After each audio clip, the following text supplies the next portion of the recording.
"How did you know she was not evil?" they asked Bernadette. Church officials were trying to get to the bottom of the mysterious lady the 14-year-old girl had seen. Bernadette answered the question simply. She couldn't be evil. I threw holy water at her, and she did the sign of the cross.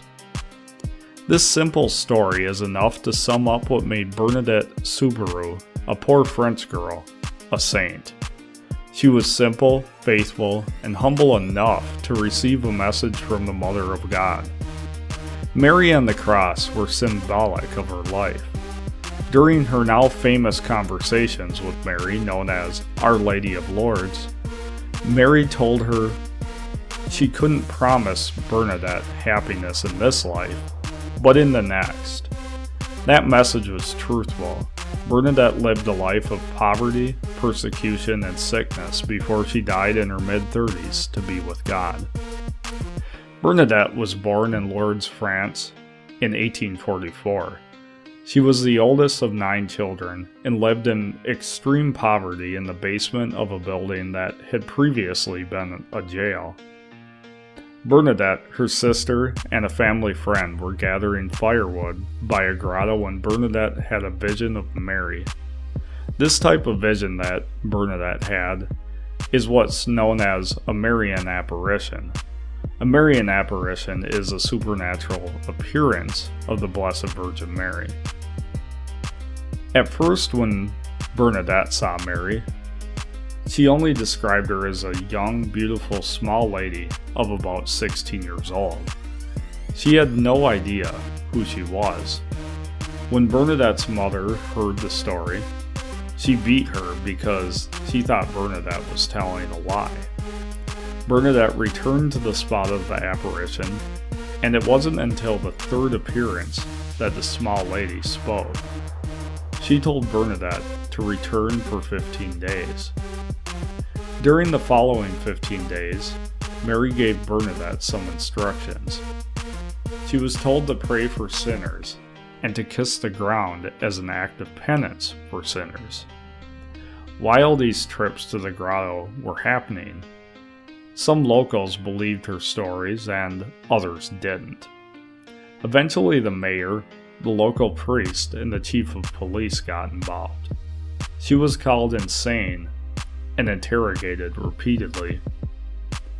On February 5th, 1858, people really started to think that she lost it. Bernadette was told by the Blessed Virgin Mary to drink from a fountain and eat a bitter plant that was growing in the area. All Bernadette found was a muddy puddle.